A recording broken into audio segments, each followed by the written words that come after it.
सभी को ओम शांति। आज है 4 अगस्त 2024। प्रातः मुरली बाप दादा मधुबन। आज हम सुनेंगे अव्यक्त बाप दादा के महावाक्य। रिवाइज कोर्स में 18 जनवरी 2001 की वाणी आज हम सुनेंगे। आज की वाणी का सार: यथार्थ स्मृति का प्रमाण, समर्थ स्वरूप बन शक्तियों द्वारा सर्व की पालना करो। आज सभी के दिल में स्मृतियां आ रही हैं। बाप दादा के पास भी अमृत वेले से स्नेह व याद की वैरायटी मालाएं चारों ओर के बच्चों की तरफ से गले में पड़ रही थी। साथ साथ याद और प्यार के दिल के गीत भी सुन रहे थे।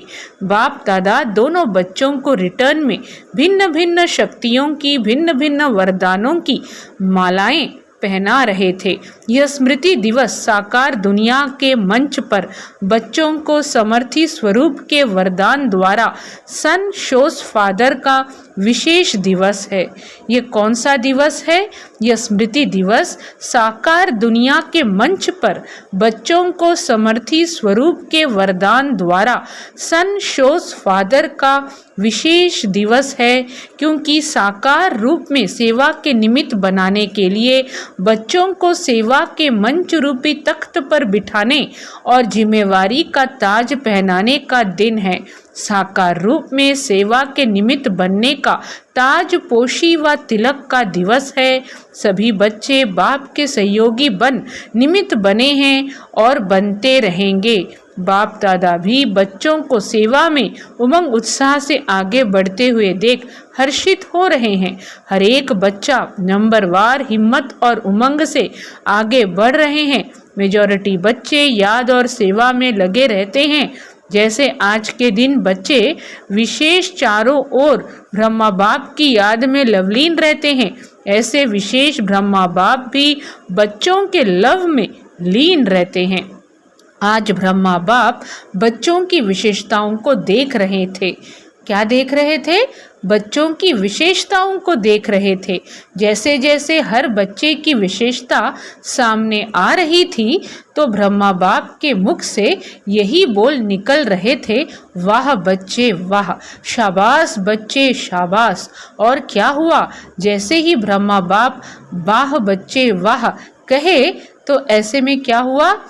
जैसे ब्रह्मा बाप वाह बच्चे वाह शाबाश बच्चे कह रहे थे, ऐसे ही सभी बच्चों के नैनों से प्रेम की गंगा जमुना निकल रही थी।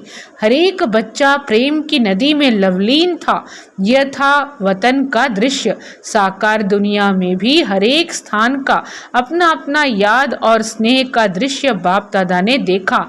अब आगे क्या करना है? स्मृति तो रहती है, लेकिन यथार्थ स्मृति का प्रमाण है स्मृति द्वारा समर्थ स्वरूप बनना। क्या कह रहे हैं बाबा? बाप दादा कहते हैं कि हर एक बच्चा प्रेम की नदी में लवलीन था। यह था वतन का दृश्य। साकार दुनिया में भी हर एक स्थान का अपना अपना याद और स्नेह का दृश्य बाप दादा ने देखा। अब आगे क्या करना है? स्मृति तो रहती है, लेकिन यथार्थ स्मृति का प्रमाण है स्मृति द्वारा समर्थ स्वरूप बनना। स्मृति अति श्रेष्ठ है। जब ब्राह्मण बने तो बाप दादा द्वारा जो जन्म सिद्ध अधिकार प्राप्त किया वह सेकंड की स्मृति द्वारा ही प्राप्त किया। दिल ने जाना, दिल में, मन में, बुद्धि में स्मृति आई, मैं बाबा का और बाबा मेरा। इस स्मृति द्वारा ही जन्म सिद्ध अधिकार के अधिकारी बने। यह स्मृति सर्व शक्तियों की चाबी बनी। यह स्मृति गोल्डन की है। कौन सी स्मृति है? गोल्डन की है। मैं बाप की अर्थात मैं आत्मा हूँ। जब निश्चय हुआ मैं आत्मा बाप की बच्ची हूँ तो निश्चय में कितना टाइम लगा? कोर्स करने में टाइम लगा, लेकिन जब निश्चय हुआ तो कितना टाइम लगा? सेकंड का सौदा हुआ ना। सेकंड में वर्षे के अधिकारी बन गए। अधिकारी तो सब बन गए हैं। सभी अधिकारी बने हैं ना, या बन रहे हैं? बाबा ने सवाल किया कि सभी अधिकारी बन रहे हैं या बने हैं? अधिकारी बन गए हैं, यह पक्का है? अच्छा, डबल फॉरेनर्स वर्षे के अधिकारी बन गए हैं। अभी बाबा बारी बारी से सभी को पूछेंगे कि डबल फॉरेनर्स वर्षे के अधिकारी बन गए हैं, पांडव अधिकारी बन गए हैं, पक्का पक्का पक्का। बहुत अच्छा, मुबारक हो अधिकारियों को। अधिकार में विशेष बाप द्वारा सर्व शक्तियाँ मिली हैं, एक हाथ उठाओ, मिली हैं। अधिकार में विशेष बाप द्वारा सर्व शक्तियाँ मिली हैं, एक हाथ उठाओ, मिली हैं। सर्व शक्तियाँ मिली हैं ना, या किसको 8 मिली है, किसको 6 मिली है। अपने को कहलाते भी हैं मास्टर सर्वशक्तिवान। शक्तिवान नहीं कहते हैं, सर्वशक्तिवान कहते हैं। यह आगे बैठने वाले सर्वशक्तिवान हैं। बाप दादा सर्व शब्द का पूछ रहे हैं। सभी सर्वशक्तिवान हो या कोई कोई शक्तिवान भी है कोई जो कहे मैं सर्वशक्तिवान तो नहीं हूँ लेकिन शक्तिवान हूँ, ऐसा कोई है? नहीं है ना, कोई हाथ नहीं उठा रहा है। सभी मास्टर सर्वशक्तिवान हैं। अच्छा, तो हे मास्टर सर्वशक्तिवान, बाप दादा पूछते हैं कि हर प्रकृति के, माया के स्वभाव संस्कार के, वायुमंडल के परिस्थितियों में सर्वशक्तिवान होना। यह प्रकृति, माया, संस्कार, वायुमंडल या संगदोष, इन पांचों को अपनी शक्ति के आधार से अधीन बनाया है। यह प्रकृति, माया, संस्कार, वायुमंडल या संगदोष, इन पांचों को अपनी शक्ति के आधार से अधीन बनाया है। यह 5 शीश वाला सांप है।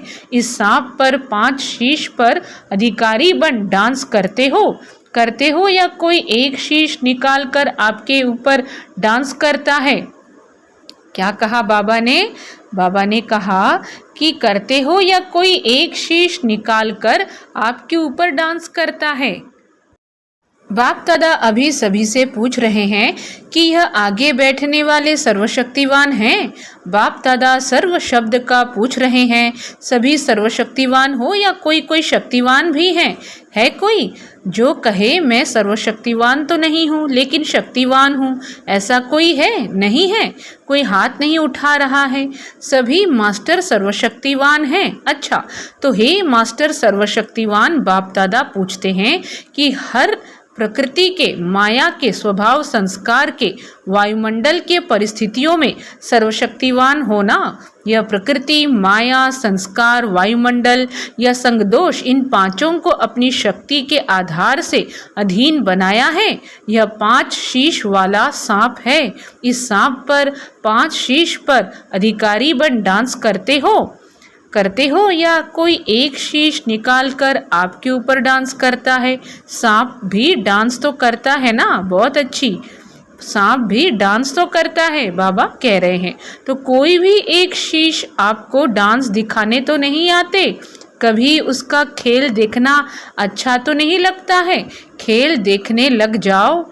5 ही सांपों को गले की माला बना दी है, शेष शैया बना दी है, डांस का मंच बना दिया है। आपके अंतिम महादेव, तपस्वी देव, अशरीरी स्थिति वाली देव आत्मा, फरिश्ता आत्मा, इस यादगार में यह सब सांप गले की माला दिखाई है। जब यह माला पहनते तब बाप की माला में नंबर अच्छे में नज़दीक मणके बनते हैं। क्या कहा बाबा ने कि जब यह माला बनते तब बाप की माला में नंबर अच्छे में नज़दीक मणके बनते हैं, विजय माला के समीप के मणके बनते हैं। बाप दादा ने पहले भी सुनाया है कि वर्तमान समय के अनुसार विशेष सहन शक्ति और समस्या या परिस्थिति को सामना करने की शक्ति कर्म में आवश्यक है। सिर्फ मन और वाणी तक नहीं, कर्म तक आवश्यक है। बाप दादा ने रिजल्ट में देखा है कि शक्तियाँ हैं नहीं है, यह नहीं है। क्या कहा बाप दादा ने? रिजल्ट में देखा कि शक्तियाँ हैं, शक्तियाँ नहीं हैं, यह नहीं हैं। लेकिन फर्क क्या पड़ जाता है? समय पर जो शक्ति जिस विधि से कार्य में लगानी चाहिए वह समय पर और विधि पूर्वक यूज करने में, कार्य में लगाने में अंतर पड़ जाता है। इस लाइन को हम दोबारा सुने और समझें। बहुत ही इम्पोर्टेंट बात बाबा कह रहे हैं कि सिर्फ मन और वाणी तक नहीं, कर्म तक आवश्यक है। बाप दादा ने रिजल्ट में देखा है कि शक्तियाँ हैं, शक्तियाँ नहीं है, यह नहीं हैं, लेकिन फर्क क्या पड़ जाता है? समय पर जो शक्ति जिस विधि से कार्य में लगानी चाहिए वह समय पर और विधि पूर्वक यूज करने में, कार्य में लगाने में अंतर पड़ जाता है। स्मृति है, लेकिन स्मृति को समर्थ स्वरूप में नहीं लाते। स्मृति ज्यादा है, समर्थी कभी कम कभी ठीक हो जाती। स्मृति ने वर्षे के अधिकारी तो बना दिया है, स्मृति ने वर्षे के अधिकारी तो बना दिया है, लेकिन हर स्मृति की समर्थी विजयी बनाए विजय माला का समीप मणका बनाती है। समर्थियों को स्वरूप में लाओ, मन में है, बुद्धि में है, लेकिन आपके स्वरूप में हर कार्य में हर समर्थी प्रत्यक्ष रूप में आवे। क्या कहा बाबा ने? मन में है, बुद्धि में है, लेकिन आपके स्वरूप में हर कार्य में हर समर्थी प्रत्यक्ष रूप में आवे। तो स्मृति दिवस तो बहुत अच्छा मनाया, अब समर्थियों को स्वरूप में लाओ। अगर किसको भी देखते हो तो आपके नयन से समर्थ स्वरूप का अनुभव हो, हर बोल से दूसरा भी समर्थ बन जाए, समर्थी का अनुभव करे, साधारण बोल नहीं। हर बोल में जो समर्थी का वरदान मिला है वह अनुभव कराओ। मन बुद्धि द्वारा श्रेष्ठ संकल्प और यथार्थ निर्णय शक्ति का वायुमंडल स्वरूप में लाओ। साधारण चलन में भी फरिश्तेपन के समर्थी का स्वरूप दिखाई दे। साधारण चलन में भी फरिश्तेपन के समर्थी का स्वरूप दिखाई दे। डबल लाइट का स्वयं को भी और दूसरों को भी अनुभव हो। ऐसे हैं तो चलते फिरते समर्थ स्वरूप बनो और दूसरों को समर्थी दिलाओ। बाप ने आज ब्रह्मा बाप को सैर कराया। कहाँ का सैर कराया? ब्रह्मा बाप के अव्यक्त होने के बाद जो भी देश विदेश में अव्यक्ति जन्म लेने वाले हैं वह सभी ब्राह्मण दिखाए। क्या कहा बाबा ने? कहाँ का सैर कराया? ब्रह्मा बाप के अव्यक्त होने के बाद जो भी देश विदेश में अव्यक्ति जन्म लेने वाले हैं वह सभी ब्राह्मण दिखाए। तो वह कितने होंगे? साकार रूप से अव्यक्त रूप की रचना बहुत ज्यादा थी। हर स्थान के अव्यक्त रचना वाली आत्माओं को वतन में इमर्ज किया। सुना, उसमें आप लोग भी हैं ना। और हरेक को बाप दादा ने बहुत स्नेह की, समीप की दृष्टि दी और अव्यक्त रचना को एक विशेष गिफ्ट भी दी। अभी यहाँ जो बैठे हो वह साकार ब्रह्मा के बाद जो ब्राह्मण आत्मा रचना में आए हो वह हाथ उठाओ। क्या कहा बाबा ने? बहुत ही गुह्य बातें समझा रहे हैं बाबा आज की मुरली में कि ब्रह्मा बाप के अव्यक्ति होने के बाद जो भी देश विदेश में अव्यक्ति जन्म लेने वाले हैं वह सभी ब्राह्मण दिखाए। तो वह कितने होंगे? साकार रूप से अव्यक्त रूप की रचना बहुत ज्यादा थी। हर स्थान के अव्यक्त रचना वाली आत्माओं को वतन में इमर्ज किया। सुना, उसमें आप लोग भी हैं ना। और हरेक को बाप दादा ने बहुत स्नेह की, समीप की दृष्टि दी और अव्यक्त रचना को एक विशेष गिफ्ट भी दी है। कौन सी गिफ्ट? अभी यहाँ जो बैठे हो वह साकार ब्रह्मा के बाद जो ब्राह्मण आत्मा रचना में आए हो वह हाथ उठाओ। मेजॉरिटी हैं, अच्छा नीचे करो। अच्छा, जो साकार रूप की रचना है वह हाथ उठाओ। बहुत थोड़े हैं, आज की सभा में बहुत थोड़े हैं। तो बाप दादा ने हर एक बच्चे को इमर्ज किया क्योंकि संख्या बहुत थी। यहाँ तो बैठ भी नहीं सकेंगे, यहाँ तो बैठ भी नहीं सकेंगे। तो बाप दादा कह रहे हैं कि यहाँ तो बैठ भी नहीं सकेंगे, वतन में तो सब आ सकते हैं, वहाँ जितना बड़ा स्थान चाहिए उतना स्थान है। तो बाप दादा ने सभी को वतन में इमर्ज किया, अर्थात निमंत्रण देके बुलाया। सभी बड़े खुश हो रहे थे और बाप दादा उनसे ज़्यादा खुश हो रहे थे। बाप दादा ने उन रत्नों को सौगात दी। बहुत सुंदर बेदाग हीरे का बहुत चमकता हुआ कमल पुष्प था जिसमें एक एक कमल के पत्ते में भिन्न भिन्न शक्तियाँ थी जो भिन्न भिन्न रंग में चमक रही थी। वह बेदाग हीरे का कमल पुष्प आप इमर्ज करो, कितना शोभनीक होगा। इमर्ज हुआ, इमर्ज किया, डबल फॉरेनर्स ने इमर्ज किया, टीचर्स ने इमर्ज किया। सभी से बाबा पूछ रहे हैं। पांडवों ने इमर्ज किया और मीठी मीठी माताओं ने इमर्ज किया। माताएं इस विश्वविद्यालय की विशेषता है। सभी को आश्चर्य किस बात का लगता है? कि इतनी माताएं और शक्तियां बन गईं, इतनी माताएं पवित्रता का व्रत धारण कर देवियों के रूप में परिवर्तन हो गई, मेजॉरिटी माताएं दिखाई देती हैं। तो बाप दादा ने आज अव्यक्त रचना को बहुत बहुत प्यार दिया और वतन में बगीचा भी इमर्ज किया, पहाड़ भी इमर्ज किया और साथ में सागर भी इमर्ज किया और सभी को खूब घुमाया। फ्रीडम थी घूमने की, खेल नहीं कराया, बॉल और बैट बॉल का खेल नहीं कराया। कोई सागर में लहरों में लहरा रहे थे, कोई पहाड़ी पर बैठे हुए थे, कोई बगीचे में घूम रहे थे। तो आज वतन में अव्यक्त रचना की महफिल थी। बाप दादा ने सभी को यही वरदान दिया, सदा सर्व शक्तियों में जीते रहो, उड़ते रहो। तो बाप दादा का आज के स्मृति दिवस का विशेष महामंत्र है, स्मृति स्वरूप बन समर्थियों को स्वरूप में लाओ। खजाने को गुप्त नहीं रखो, हर कर्म द्वारा बाहर में प्रत्यक्ष करो। जो भी आत्मा चाहे दृष्टि के चाहे मुख के बोल में, जो भी आत्मा चाहे दृष्टि के चाहे मुख के बोल में चाहे कर्म में साथ में संपर्क में आए, उसको समर्थ बनने का सहयोग दो, समर्थ स्वरूप का स्नेह दो। क्या दो? समर्थ स्वरूप का स्नेह दो। बाप दादा ने यह भी देखा कि जो नए नए बच्चे आते हैं उन्हों में कई आत्माएं ऐसी भी हैं जिन्हों को बाप दादा के सहयोग के साथ साथ आप ब्राह्मण आत्माओं के द्वारा हिम्मत, उमंग, उत्साह, समाधान मिलने की आवश्यकता है। छोटे छोटे हैं ना, फिर भी हैं छोटे, लेकिन हिम्मत रख ब्राह्मण बने तो है ना। क्या कहा? छोटे छोटे हैं ना, फिर भी हैं छोटे, लेकिन हिम्मत रख ब्राह्मण बने तो है ना। तो छोटों को शक्तियों द्वारा पालना की आवश्यकता है और पालना नहीं, शक्ति देने के पालना की आवश्यकता है और पालना नहीं, शक्ति देने के पालना की आवश्यकता है। तो जल्दी से स्थापना की ब्राह्मण आत्माएं तैयार हो जाएं, क्योंकि कम से कम 9 लाख तो चाहिए ना।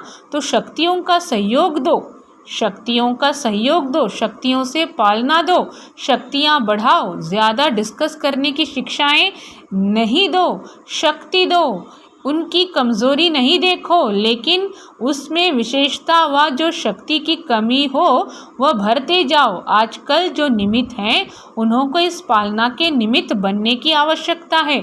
जिज्ञासु बढ़ाएं, सेवा केंद्र बढ़ाएं, यह तो कॉमन है, लेकिन हर एक आत्मा को बाप की मदद से शक्तिशाली बनाएं, अभी उसकी आवश्यकता है। सेवा तो सब कर रहे हो और करने के बिना रह भी नहीं सकते, लेकिन सेवा में शक्ति स्वरूप के वाइब्रेशन आत्माओं को अनुभव हो, शक्तिशाली सेवा हो। साधारण सेवा तो आजकल की दुनिया में बहुत करते हैं, लेकिन आपकी विशेषता है शक्तिशाली सेवा। ब्राह्मण आत्माओं को भी शक्ति की पालना आवश्यक है, ब्राह्मण आत्माओं को भी शक्ति की पालना आवश्यक है। अच्छा, बाप दादा के सामने देश विदेश सब तरफ के बच्चे दूर होते हुए भी सामने हैं। बाप दादा जानते हैं सभी एक ही शब्द बोलते हैं, हमारी भी याद देना, हमारी भी याद देना। बाप दादा के पास सभी की याद पहुंचती ही है, चाहे पत्र द्वारा, चाहे मुख द्वारा, चाहे कार्ड द्वारा, चाहे आजकल ईमेल द्वारा भेजते हैं। साइंस के साधन बहुत हो गए हैं, बाप दादा के पास साधनों से भी ज़्यादा क्या पहुंचती है? सभी की याद पहुंचती है और दिल के आवाज़ से भी याद पहुंचती है। सबसे जल्दी दिल का आवाज़ पहुंचता है। तो आज के दिन जिन्होंने भी दिल से भिन्न भिन्न साधनों से याद प्यार भेजा है, उन सभी को बाप दादा याद प्यार दे रहे हैं। बच्चों ने एक बार याद दी, बाप पदम गुणा रिटर्न में याद प्यार दे रहे हैं। अच्छा, चारों ओर के दिल के समीप समर्थ आत्माओं को सदा समय पर हर शक्ति को स्वरूप द्वारा प्रत्यक्ष करने वाले श्रेष्ठ आत्माओं को, सदा शक्तियों द्वारा आत्माओं की पालना के निमित्त बनने वाले बाप के सहयोगी आत्माओं को, सदा हरेक में हिम्मत, उमंग और उत्साह देने वाले उड़ती कला वाली आत्माओं को, सदा समस्या को समाधान में परिवर्तन करने वाले विश्व परिवर्तक आत्माओं को, स्मृति स्वरूप समर्थ स्वरूप आत्माओं को बाप दादा का पदम गुणा याद प्यार और नमस्ते। और हम रूहानी बच्चों की रूहानी माता पिता बाप दादा को भी याद प्यार और नमस्ते। अच्छा, आज खास यह संगम भवन है ना, संगम भवन वाले आए हैं, उन्हों की भी सेवा कम नहीं है। आज खास उन्हों की याद बाप दादा को मिली थी, रिसीव करने की सेवा भी कम नहीं है। वैसे तो जो भी शांतिवन के सेवाधारी हैं उन सब की सेवा 1-2 से आगे है, अच्छी है। जागना भी पड़ता है, चलना भी पड़ता है, दौड़ना भी पड़ता है, संतुष्ट करना भी पड़ता है। मुबारक हो पांडव भवन वाले, मधुबन की 4 भुजाओं वाले सभी को मुबारक हो, मुबारक हो, मुबारक हो। डबल फॉरेनर्स देख रहे हैं, हमको बाप दादा ने नहीं कहा। डबल फॉरेनर्स से सभी बाप दादा सहित दादियों का, सभी ब्राह्मणों का डबल ट्रिपल याद प्यार है। क्यों? बाबा पूछ रहे हैं कि डबल फॉरेनर से सभी बाप दादा सहित दादियों का, सभी ब्राह्मणों का डबल ट्रिपल प्यार है, क्यों? तो बाप दादा क्या कह रहे हैं कि बाप दादा सदैव विशेषता सुनाते हैं कि कई प्रकार के कल्चर की दीवारों को तोड़कर ब्राह्मण जीवन में पहुंच गए हैं, ब्राह्मण कल्चर वाले बन गए हैं और लगता ही नहीं है कि यह कोई दूसरे देश के हैं, अपने भारत के हैं और सदा रहेंगे। इसलिए डबल विदेशियों को भी बहुत बहुत अरब खरब बार मुबारक हो। बहुत अच्छा। आज का वरदान, देवभान से न्यारे बन परमात्म प्यार का अनुभव करने वाले कमल आसनधारी भव। विस्तार में, कमल आसन ब्राह्मण आत्माओं की श्रेष्ठ स्थिति की निशानी है। ऐसी कमल आसनधारी आत्माएं इस देहभान से स्वतः न्यारी रहती हैं। उन्हें शरीर का भान अपनी तरफ आकर्षित नहीं करता। जैसे ब्रह्मा बाप को चलते फिरते फरिश्ता रूप व देवता रूप सदा स्मृति में रहा, ऐसे नेचुरल देही अभिमानी स्थिति सदा रहे, इसको कहते हैं देवभान से न्यारे। ऐसे देवभान से न्यारे रहने वाले ही परमात्म प्यारे बन जाते हैं। स्लोगन है, आपकी विशेषताएं व गुण प्रभु प्रसाद हैं। आपकी विशेषताएं व गुण प्रभु प्रसाद हैं, उन्हें मेरा मानना ही देह अभिमान है। अच्छा, सभी को ओम शांति।